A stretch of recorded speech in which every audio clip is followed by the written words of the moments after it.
Ciao Juventini of the world, my name is Giuseppe, welcome back on the channel. It's Monday, the day after the end of match day 3 in Serie A. That is already telling us a few stories. The first one, of course, we have beaten yesterday Empoli, also answering the request of a lot of tifosi that were asking the Bianconeri to revenge that legendary humiliation 4-1 loss in the home of the one that were playing in blue yesterday, which we did. We were also asking the Bianconeri to go back to victory after the draw against Bologna in our home last week, which we also did. And it was crucial and important because the two teams from the fashion capital in Italy, we're speaking about the Nerazzurri of Inter, the Rossoneri of Milan, well, they were already doing an all-in. They are already at 9-9. So we were obliged to win yesterday to stick there, to be able to chase them, to not lose distance, as for example, Napoli did, Fiorentina, Roma, Lazio, and so on, which we also did. But we also asked our guys to convince us with their performance.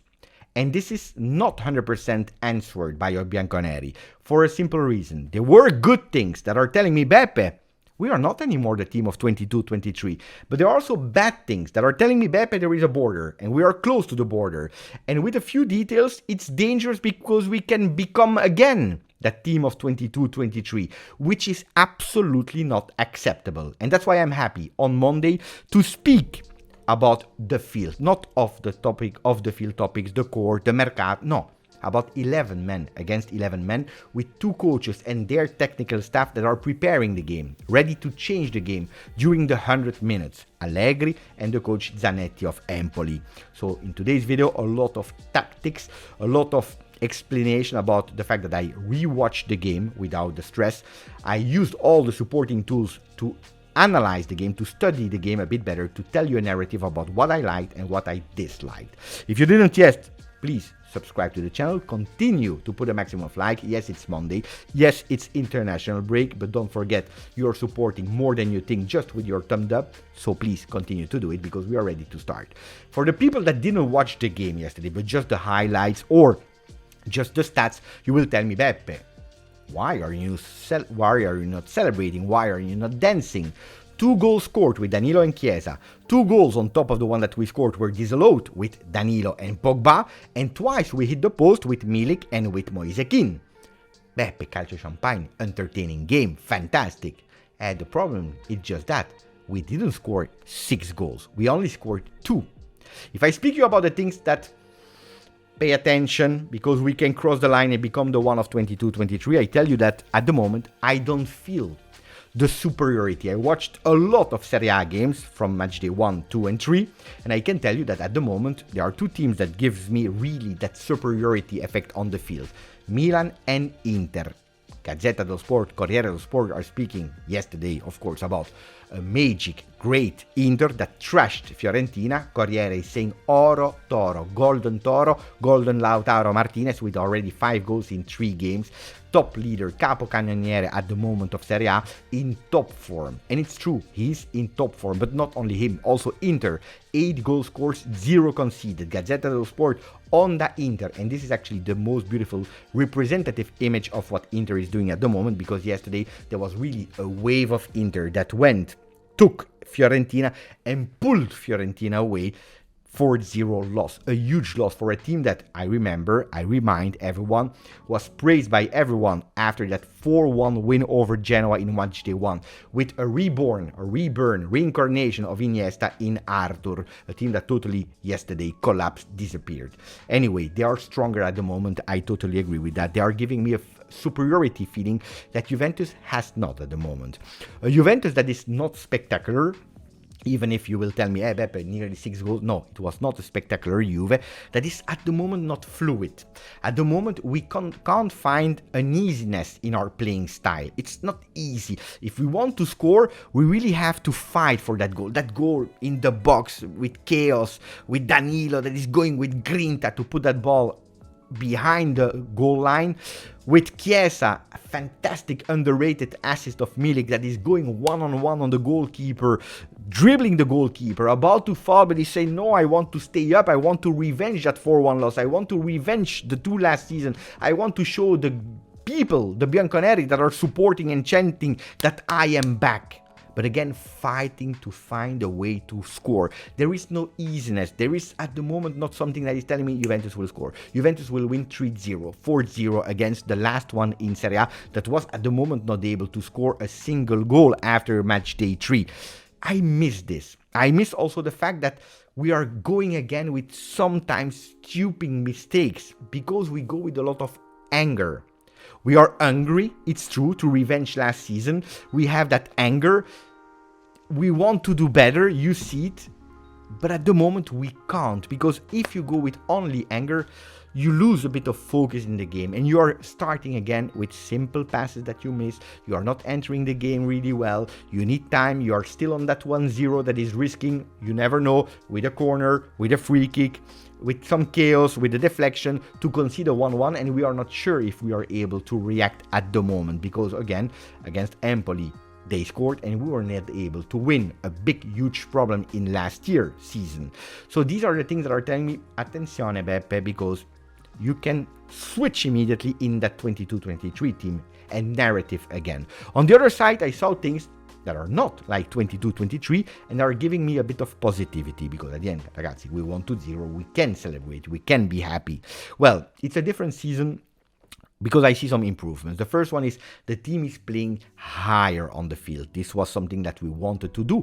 Average block higher, not anymore with the two wingers that are forming a 5-man defense, but them constantly staying and consistently staying higher on the pitch.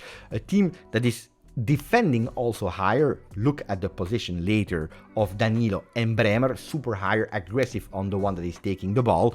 A team that increases ball possession, so it's not only we scored one goal or not yet, we give the ball to the opponent and we wait to defend ourselves and going only in possible counter-attacks that last year we were not even able to close with a goal.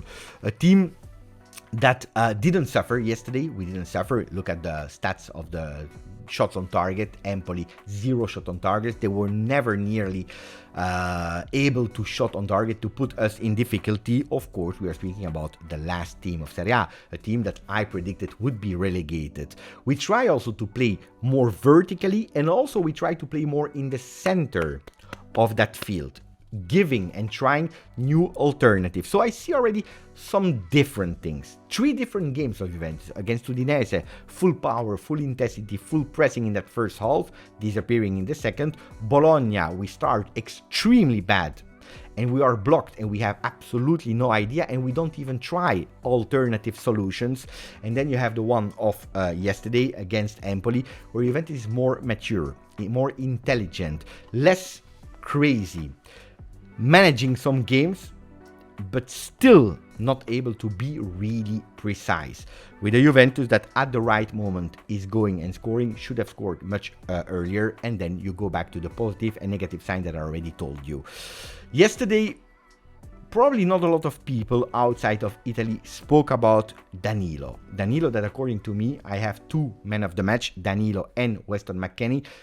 Weston McKennie for his intelligent and tactical support that gave us, and we'll speak about it with images later, that gave us the possibility to play Gatti and to play better in defense. That's one. But then the other man is Danilo, not only because of a fantastic, beautiful performance, but also because Danilo yesterday scored that goal, but then did a fantastic, beautiful gesture.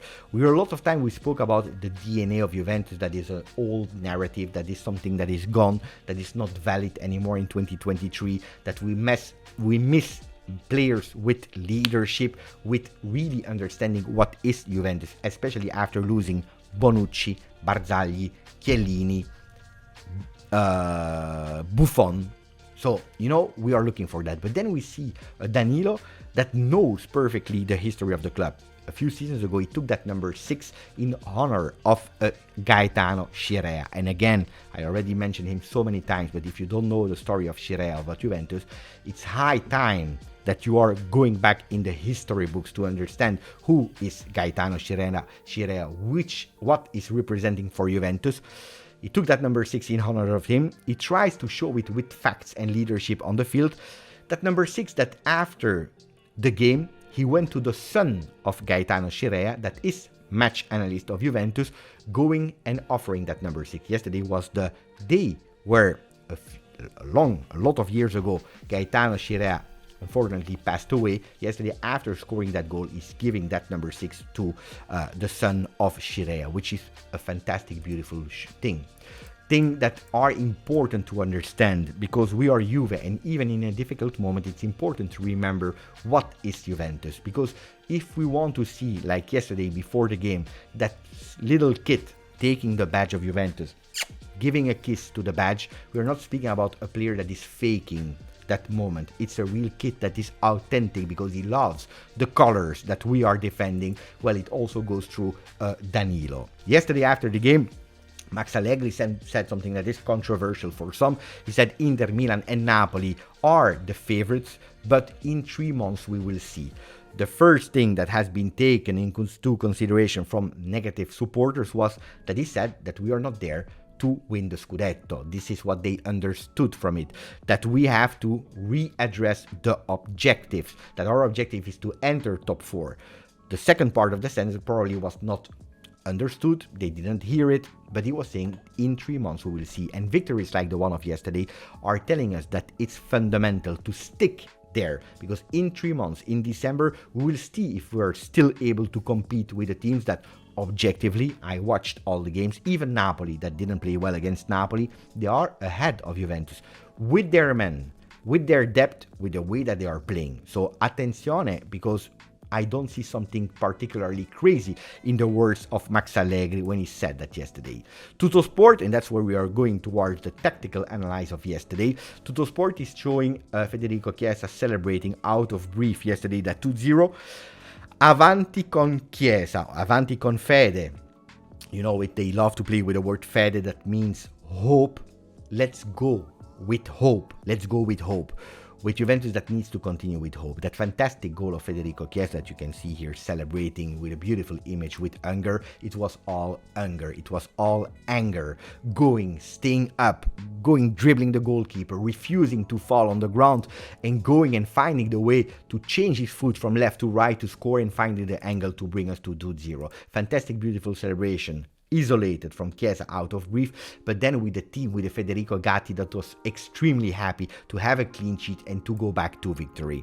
But I want to speak about the tactical changes made by Max Allegri, because yesterday in the starting lineup there were a few changes. Gatti, that all people were requesting, was starting instead of Alexandro on the right side. On the left you had Kostic, first game of the season, Weston McKennie on the right, which a lot of people were already discussing about. We don't want McKennie, why is we are not playing? I already told you multiple times, and yesterday the starting lineups are confirming what I told you. I could have been wrong, I could have been right. This time I was right, telling you that Weah and Gatti at the moment are not ready to play together, because we are not looking at individualities, but we are looking at how they play with each other, how they are able to cover their back, what McKennie did in a real fantastic way. Max already anticipated that Empoli would have played on the left side of the field in the first half. Empoli that played there for nearly 50% of their attacking thirds there on the left side, with Cambiaghi that was really putting Juventus, or tried to put Juventus in difficulty, with the partnership Gatti-McKennie, with a really alert McKennie that played also defensively, that helped us a lot. Look at where McKennie played, up and down, up and down. Then if you're expecting Weston McKennie, that according to me is still not a winger, if you're expecting him to be a Cancelo, Alexander Arnold, these kind of players, maybe your expectations are wrong, but the game that tactically Weston McKennie is doing is just purely fantastic. Yes, I expect a bit more fantasy, a bit more creativity, but the guy was doing really well and supporting the team to play better. So I think that this is a tactical move from Max Allegri that was absolutely perfect, because we limit there on the right side Empoli, and we were able to play much higher also on the left, like you see with the average position of Danilo, of Kostic that is in the front, over the midfield line with a lot of players, Miretti, Rabiot, Kostic, Chiesa and Dusan Vlahovic. So you see the difference, where last year Dusan was a lot of time isolated, alone up front, obliged to go back to take the ball, to be involved in the game. Well, he's not alone anymore. And this is also tactically, it starts from the defense, which I believe was absolutely right. If we were complaining that against Udinese we were playing only on the left, that against Bologna, we were trying on the left and on the right, where we were both of the time really blocked. Yesterday, we also tried centrally. And you see, after the end of the first half, 36% of our playing styles was in the center of the field, where I'm showing you now the passing matrix. What is the passing matrix? Is actually how the players are having some dialogues with each other. And you can see clearly Locatelli trying to find Chiesa. I didn't appreciate the performance of Locatelli, but you see that he tries 6 times to play vertical to find Chiesa. The same with Miretti, 6 times trying to find Federico Chiesa.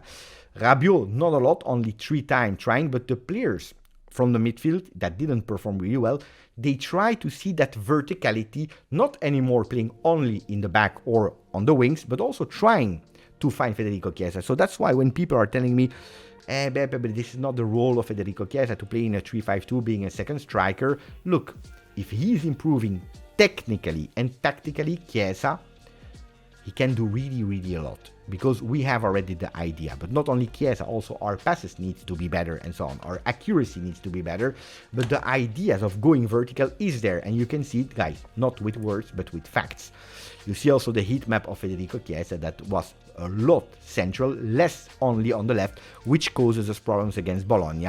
Much better tactically against Empoli yesterday. And then we go towards the shots on target, a lot for Juventus. We had 18 shots, not on target, 18. 5 only of them on target, missed penalty from Dusan Vlahovic. Vlahovic had tried yesterday, 6 shots, 3 on target. He couldn't score yesterday. I didn't appreciate his performance right after the game. I have to say that I watched it again, and I have to say that Dusan Vlahovic was better than I was initially thinking, even if he needs to do much better. Much better. It's not enough. Better than what I was originally thinking, but it's absolutely not enough. And the dialogue between Chiesa and Vlahovic needs to be much better. But a lot of shots for Juventus, not a lot, or absolutely 0 on target for Empoli, with Danilo was the one that touched the most the ball. 85 times. We're missing in precision, even if after the first game we became also better and more precise in second half, finishing with 85% pass accuracy, 73 in final third. Can we speak about Paul Pogba? I believe yes, we can. We have to speak about Paul that yesterday enters instead of Miretti, and it's showing that he's the best midfielder of Serie A. But by far, at 25-30%, is already on one leg the best midfielder of Serie A. Immediately an impact on the game. Chasing balls, taking balls, immediately with a vision that is incredible. Looks like he has a 360-degree vision. He's going and finding the players. He's scoring a fantastic goal that, if we were speaking about the De Zerbi, that action of Federico Chiesa, movement and so on, that ball that is coming from Dusan Vlahovic for the goal of Paul, if it was correctly, but if it was not disallowed, we would have spoken, if it was De Zerbi, our coach, about wow, maestro of football, which unfortunately we will not speak about, because first we have Allegri, secondly we have the goal that has been disallowed. I didn't enjoy that much the performance of our midfielders. I told you, for me, McKennie and Danilo were really great in 2 total different aspects of the game. Of course, I want to put Chiesa there because that goal that he's scoring is what we are expecting from Chiesa. But also the changes from Max were only offensively. Look at Milik that is entering. Look at the position that he has on the field, immediately super high. And Milik, I think that he entered for the first time of the season extremely well. Cambiaso, he enters and immediately showing why he was the starter in the first 2 games of the season. Oh, Pogba. Oh, I didn't speak about Pogba. I spoke about the performance, yes, but I didn't speak about the problem, because at a certain moment, the last 10 minutes of the game, he was not able to run anymore. He felt a discomfort at the back of his thigh, which is annoying, because this is Pogba, and this is also likely Juventus. You don't know which Juventus will show up at the moment. We have some dreams, we see some improvements, but at the moment we are not 100% sure that we can count blindly on Juventus and on the physical state of Paul Pogba. So ragazzi, let me know in the comment what you thought about this video. Let me know if you like the post games recordings with a lot of images about stats, about positioning, a bit more in depth about Juventus. I'm really curious if you like them or not, if you are still there after 20 minutes, not only speaking about Mercato. I would really appreciate your feedback if you are still there. So grazie ragazzi, and as always, forza Juve.